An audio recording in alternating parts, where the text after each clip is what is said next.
கால இடைவெளியின் பின் உங்கள் எல்லாரையும் சந்திப்பதில் மிக்க மகிழ்ச்சி. நிறைய பேர் என்னட்ட கேட்டிருந்தீங்க, ஏன் ரெசிபி வீடியோஸ் போடுறேல, ஏன் இப்போ வீடியோஸ் போடுறேன்னு. பிஸியாக இருந்ததால் ஷார்ட்ஸை மட்டும் போட்டுட்டு விட்டுட்டேன். இன்றைக்கு ஒரு ரெசிபி வீடியோவோட வந்திருக்கிறேன். ப்ரௌனி ரெசிபி கேட்டிருந்தீங்க. இதோ உங்களுக்காக இன்றைக்கு நான் ப்ரௌனி ரெசிபியோட வந்திருக்கிறேன். எப்படி ப்ரௌனி செய்கிறேன்னு சொல்லி பார்க்கலாம் வாங்க.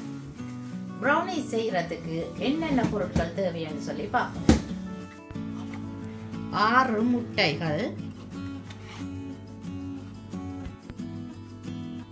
செல்ஃப் ரைசிங் ஃப்ளவர், நீங்கள் விரும்பினா பிளேன் ஃப்ளவரும் எடுக்கலாம். ப்ரௌனிஸ் கேக் மாதிரி வரணுமென்றதுக்காக நான் செல்ஃப் ரைசிங் ஃப்ளவர் எடுத்து வச்சுக்கிறேன். 240 gram self rising flower,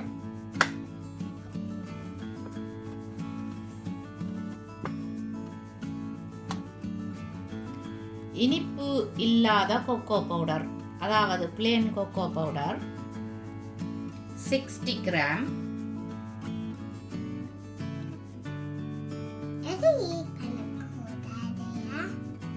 கொக்கோவையும் self rising ஃப்ளவரையும் ஒண்டா எடுத்து வச்சிருக்கிறேன். அதாவது ஒரு டிஷ்ஷுக்குள்ளேயே போட்டு வச்சுக்கிறேன். ரெண்டையும் சேர்த்து மிக்ஸ் பண்ணி விடணும். ரெண்டும் நல்லா கலவர்ற மாதிரி கலந்து விடும். இந்த மாவை ஒரு கரையில் வச்சுட்டு அடுத்ததா சீனி எடுக்கணும். ப்ரௌன் சுகர் எடுத்து வச்சிருக்கிறேன். 150 gram brown sugar, white sugar எடுத்து வச்சுக்கேன். ஒயிட் சுகரும் 150 கிராம் போடுறேன். நீங்கள் விரும்பினா இந்த வெள்ளை சீனியையே முழுவதும் எடுக்கலாம். ரெண்டையும் மாற்றி எடுக்காமல், ப்ரௌன் சுகர் ஒயிட் சுகர் ரெண்டு எடுக்காமல் ஒரே தரமாக ஒயிட் சுகரையே நீங்கள் எடுக்கலாம். பட்டர் எடுத்து வச்சிருக்கிறேன். இது சால்டட் பட்டர். அன்சால்டட் பட்டர் எடுத்தீங்கன்னு சொல்லி சொன்னால் நீங்கள் கொஞ்சமாக சால்ட் போடணும். இது சால்டட் பட்டர்ன்னு சொன்னபடியாக நான் சால்ட் போட மாட்டேன். 220 கிராம் பட்டர். சாக்லேட் எடுத்து வச்சிருக்கிறேன். 400 கிராம் சாக்லேட் வேணும். நீங்கள் எந்த சாக்லேட்டும் யூஸ் பண்ணலாம். டார்க் சாக்லேட்டும் யூஸ் பண்ணலாம், மில்க் சாக்லேட்டும் யூஸ் பண்ணலாம். நான் 2 மிக்ஸ் பண்ணி யூஸ் பண்ணுறேன். Dark chocolate, milk chocolate. ஒரு பேக்கெட்டில் 200 கிராம் இருக்குது. 400 கிராம் எடுக்கணும். 2 டீஸ்பூன் வெனிலா. இந்த வெனிலா நான் ஃப்ரான்ஸில் இருந்து தான் எடுக்கிறேன். நீங்கள் ஃப்ரான்ஸுக்கு போய் வர்றீங்கன்னு சொல்லி சொன்னால் இந்த வெனிலாவை வாங்கி யூஸ் பண்ணலாம். நல்ல வாசமாக இருக்கும். இந்த பட்டரை கியூப்ஸாக கட் பண்ணி எடுக்கணும். இந்த பட்டரை அடுப்பில் வைக்கக்கூடிய பாத்திரம் ஒன்றுக்குள்ள போட்டு மெல்ட் பண்ணணும், அல்லது மைக்ரோவேவ்ல போட்டு மெல்ட் பண்ணணும். நான் அடுப்பில் வச்சு தான் மெல்ட் பண்ண போகிறேன். பட்டரோட சேர்த்து இந்த சாக்லேட்டையும் மெல்ட் பண்ணணும். அதால் இந்த சாக்லேட்டையும் சின்ன சின்ன துண்டுகளாக வெட்டி எடுக்கணும்.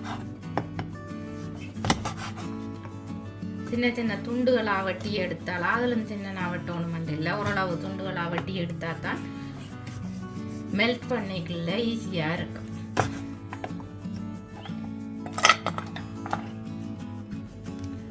அடுப்பை ஆன் பண்ணி லோ ஹீட்டில் விட்டுருக்கிறேன். லோ ஹீட்டில் விட்டு தான் இந்த பட்டரையும் சாக்லேட்டையும் மெல்ட் பண்ணி எடுக்கிறேன். நீங்கள் விரும்பினா மைக்ரோவேவ்ல வச்சு கூட மெல்ட் பண்ணி எடுக்கலாம்.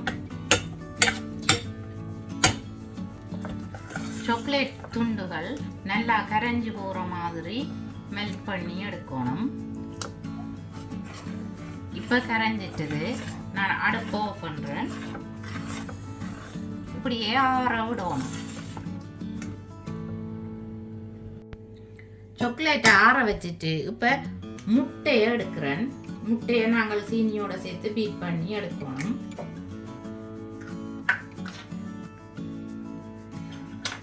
இந்த முட்டைன்ற வெடுக்க எடுக்கணும்.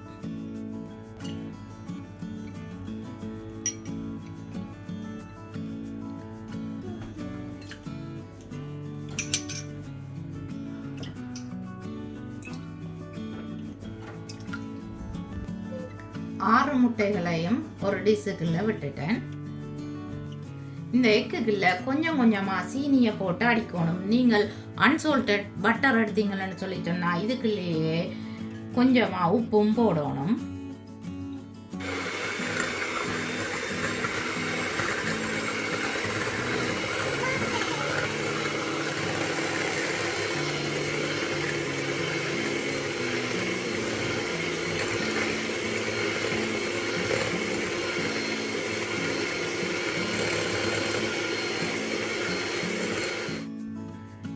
இப்படி சீனி கரைகிற மாதிரி நல்லா பீட் பண்ணி எடுக்கணும். இப்போ சீனி கரைஞ்சிட்டுது. 2 டீஸ்பூன் வெனிலா,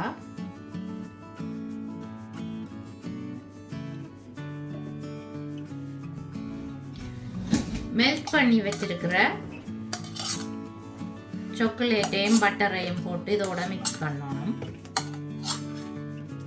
சாக்லேட்டை மெல்ட் பண்ணி வச்சுட்டு இந்த எக்கை பீட் பண்ணினான். இந்த எக் பீட் பண்ணி முடிகிற டைம் இந்த சாக்லேட்டு மாறி இருக்கும்.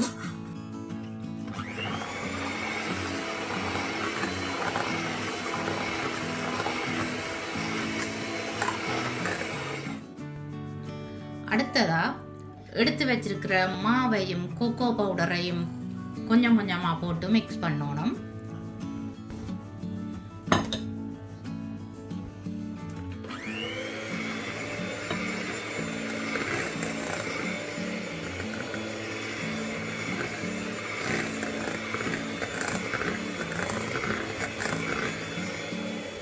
இப்போ ப்ரௌனீஸுக்குரிய கலவை ரெடி ஆகிட்டது. பேக்கிங் ட்ரே எடுத்து அதுக்குள்ள கிரீஸ் ப்ரூஃப் பேப்பர் போட்டு வச்சிருக்கேன். ப்ரௌனீஸ் பட்டரை இந்த ட்ரேக்குள்ள விடுறேன்.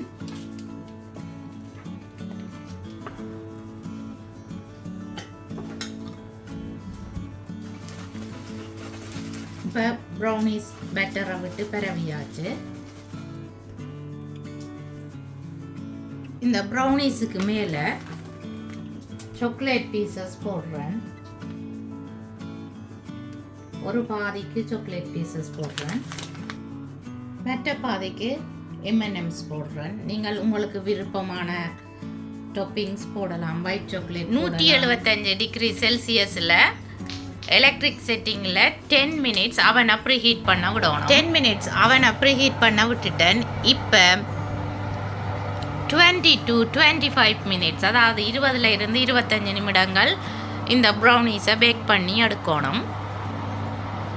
நீங்கள் ஃபேன் செட்டிங்கில் விடுறீங்களன்னு சொல்லி சொன்னால் 160 டிகிரி செல்சியஸில் விட்டு பேக் பண்ணணும்.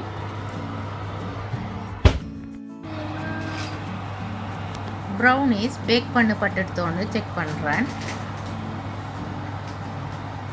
பேக் பண்ணப்பட்டுட்டுது. ப்ரௌனீஸ் பேக் பண்ணப்பட்டுட்டுதுன்னு சொல்லி சொன்னால் மேலே பார்த்தீங்களன்னு சொல்லி சொன்னால் வெடிப்பாக இருக்கும். இப்போ நான் அவனை ஆஃப் பண்ணுறேன். எனக்கு 30 மினிட்ஸ் எடுத்தது. ஒவ்வொரு அவனுக்கு ஒவ்வொரு மாதிரி இருக்கும். நீங்கள் நார்மலாக 20 to 25 மினிட்ஸ் தான் எடுக்கும். என்னுடைய அவனுக்கு 30 to 35 மினிட்ஸ் எடுத்தது. நீங்கள் உங்களோட அவனுக்கு ஏற்ற மாதிரி பேக் பண்ணி எடுக்கணும்.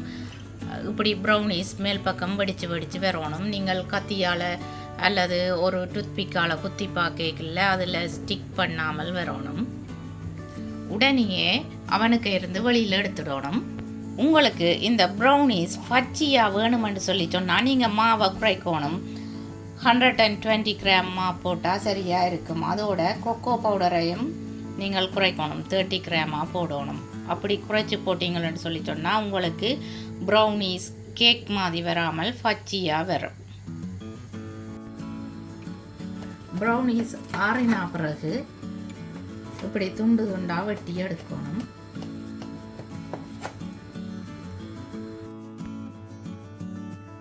ப்ரௌனீஸ் எப்படி வந்திருக்குதுன்னு பாருங்க. செம்மையாக வந்திருக்குது. நீங்களும் இந்த ரெசிபியை ட்ரை பண்ணி பார்த்து எப்படி வந்தான்னு சொல்லி மறக்காமல் எனக்கு கமெண்ட் போடுங்க. மீண்டும் இன்னொரு காணொளியில் உங்களை சந்திக்கும் வரை உங்களிடமிருந்து விடைபெறுவது உங்கள் மதி. பாய்.